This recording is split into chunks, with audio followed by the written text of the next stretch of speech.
Hello friends, welcome to my YouTube channel viral news gold में। Friends, यदि अभी तक आप लोगों ने मेरे चैनल को सब्सक्राइब नहीं किया है तो सब्सक्राइब कर लीजिए, क्योंकि मैं ऐसी जानकारी आप सबके लिए लाता रहता हूँ।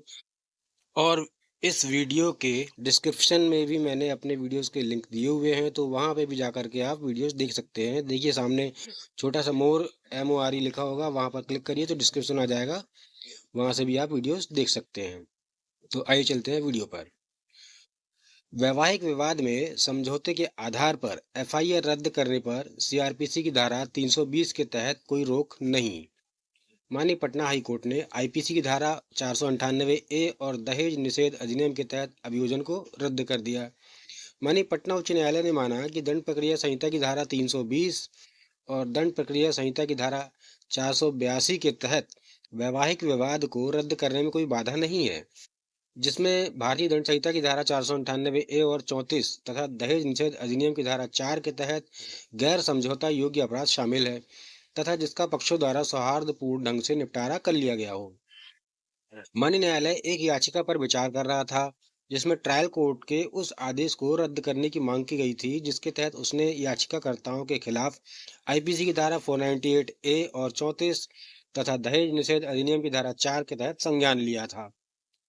माननीय न्यायमूर्ति आलोक कुमार पांडे की एकल पीठ ने कहा, यह स्पष्ट है कि यदि मामला वैवाहिक विवाद से संबंधित है और न्यायालय को विश्वास है कि विवाद को पक्षों द्वारा सौहार्दपूर्ण ढंग से सुलझा लिया गया है, तो दंड प्रक्रिया संहिता की धारा 320 के तहत प्रथम सूचना रिपोर्ट, शिकायत या बाद की आपराधिक कार्यवाही को रद्द करने की अंतर्निहित शक्ति के प्रयोग पर कोई रोक नहीं होगी, भले ही अपराध गैर समझौता योग्य हो।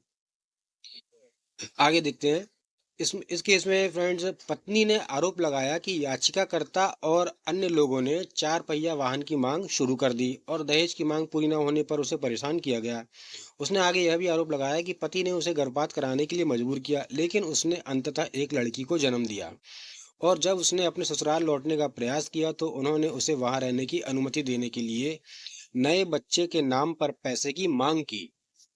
याचिकाकर्ताओं के वकील ने कहा कि वर्तमान मामले के लंबित रहने के दौरान दोनों पक्ष अपने कार्यस्थल पर खुशी से रह रहे हैं और अपना वैवाहिक जीवन जी रहे हैं, और उन्होंने संयुक्त समझौता याचिका दायर की है। राज्य की ओर से पेश हुए APP ने यह भी कहा कि राज्य को संज्ञान आदेश को रद्द करने में कोई आपत्ति नहीं है, क्योंकि पति और पत्नी के बीच समझौता होने के बाद मामला सौहार्दपूर्ण ढंग से सुलझ गया है। उन्होंने संयुक्त रूप से कहा कि बदली हुई परिस्थितियों में आपराधिक कार्यवाही जारी रखना न्यायालय की प्रक्रिया का दुरुपयोग होगा, और चूंकि धारा 498A IPC के तहत अपराध समझौता योग्य नहीं है, इसलिए ट्रायल कोर्ट कार्यवाही को बंद करने में असहाय है। माननीय न्यायालय ने शुरू में इस बात पर गौर किया कि भारतीय दंड संहिता की धारा 498A के तहत अपराध गैर शमनीय है, और BS जोशी एवं अन्य वर्सेस हरियाणा राज्य एवं अन्य 2003 और जितेंद्र रघुवंशी वर्सेस बबीता रघुवंशी 2013 में माननीय सर्वोच्च न्यायालय के निर्णय का हवाला दिया, जिसमें माननीय न्यायालय ने वैवाहिक विवाद से संबंधित गैर समनीय अपराधों में आपराधिक कार्रवाई को रद्द करने में CRPC की धारा 482 के तहत उच्च न्यायालय की अंतर्निहित शक्ति के दायरे और दायरे की जांच की थी। इसने दोहराया कि संहिता की धारा 482 के तहत माननीय उच्च न्यायालय आपराधिक कार्यवाही को रद्द कर सकता है जहां विवाद निजी प्रकृति का है और उन पक्षों के बीच समझौता हो गया है जो अपने मतभेदों को सौहार्दपूर्ण ढंग से निपटाने के इच्छुक हैं। यह पूरी तरह से स्पष्ट है कि उच्च न्यायालय संहिता की धारा 482 के तहत अपनी अंतर्निहित शक्ति के तहत आपराधिक कार्यवाही या FIR या शिकायत को रद्द कर सकता है, जो धारा 320 CRPC के प्रावधानों से अप्रभावित है। हालांकि दोनों शक्तियां अलग और भिन्न हैं, फिर भी अंतिम परिणाम समान हो सकते हैं, अर्थात अभियुक्त को बरी करना या अभियोग को खारिज करना।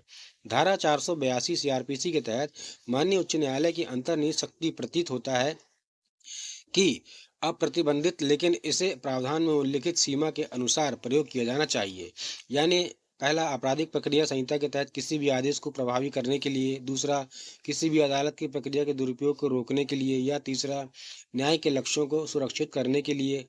अदालत ने कहा, वर्तमान मामले के तथ्यों पर परिस्थितियों को ध्यान में रखते हुए तथा इस तथ्य को भी ध्यान में रखते हुए कि पक्षों ने अपने विवाद को सौहार्दपूर्ण ढंग से सुलझा लिया है, माननीय न्यायालय का विचार था कि निचली अदालत में आगे की कार्यवाही जारी रखने की अनुमति देना न्याय के हित में नहीं होगा, क्योंकि इससे न केवल याचिकाकर्ताओं को बल्कि पत्नी को भी अनावश्यक उत्पीड़न, पीड़ा और दर्द हो सकता है और यह अदालत की प्रक्रिया का दुरुपयोग भी होगा।